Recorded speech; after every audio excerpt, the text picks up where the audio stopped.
A principios de esta semana, gran parte de la opinión pública mundial quedó conmocionada tras conocerse el accidente nuclear que tuvo lugar en Chernóbil, en la Unión Soviética, el viernes de la semana pasada.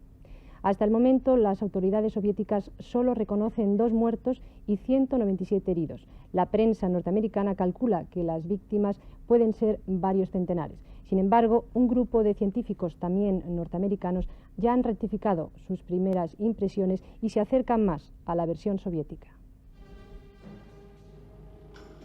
Esta es la única foto difundida de la central nuclear de Chernóbil.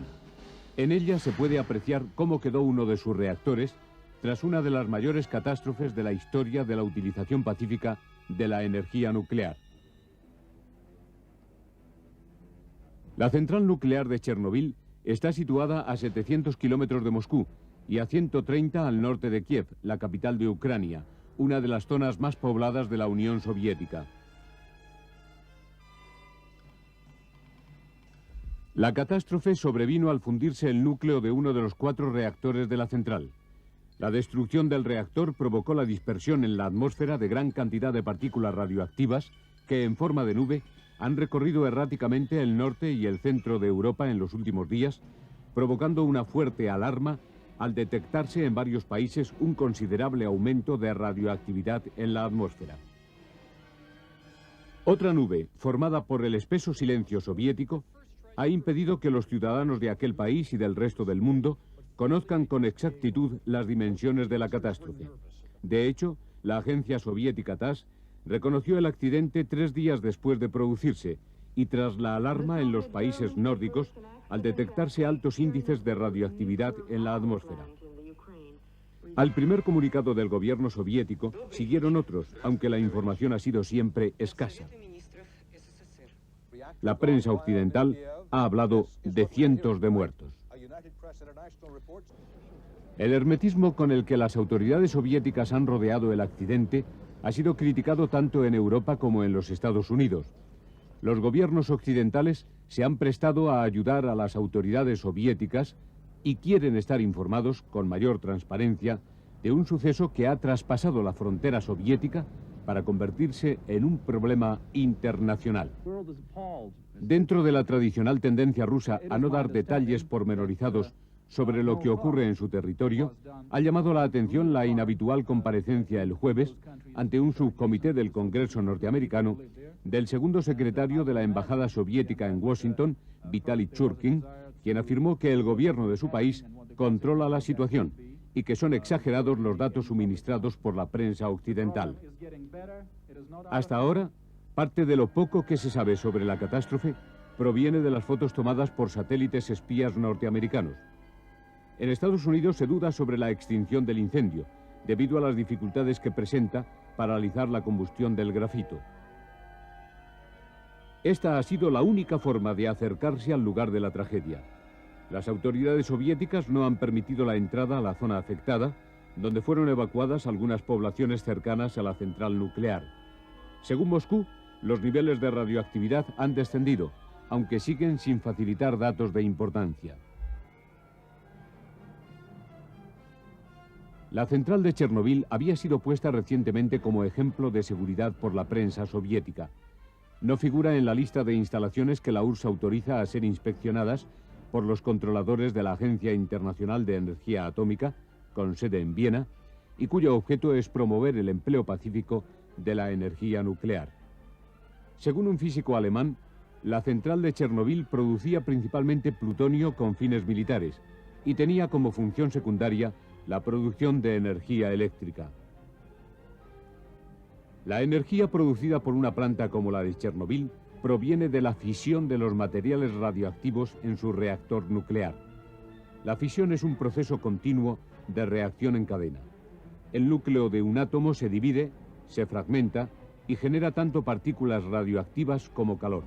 El calor sirve para la producción del vapor que propulsa las turbinas generadoras de electricidad.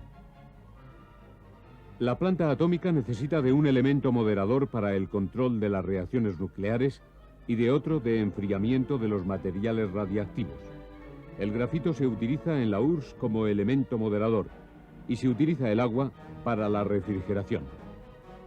La catástrofe pudo estar causada por un fallo en el moderador o en la refrigeración, aunque un dirigente soviético afirmó ayer en la televisión de la República Federal de Alemania que el accidente pudo ser causado por un fallo humano.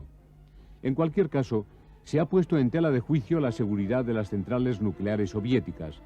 El tipo de reactor siniestrado es de diseño exclusivamente soviético y no se utiliza en los países occidentales. El reactor de Chernobyl no tenía un recinto de contención de acero y hormigón armado. Es visible desde el exterior y hace tan características las centrales nucleares occidentales. Este sistema de protección cuesta casi la mitad de la instalación, pero evita la liberación de material radioactivo en caso de accidente.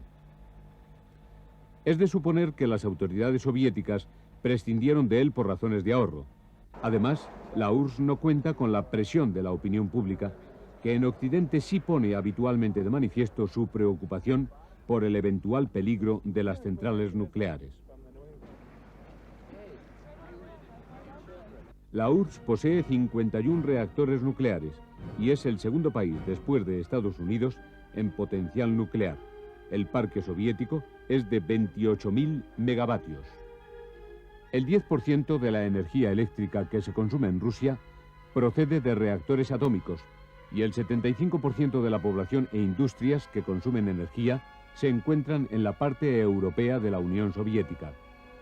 Con la energía que se produce en estas centrales nucleares, no solo se obtiene electricidad, también suministran calefacción a las ciudades próximas.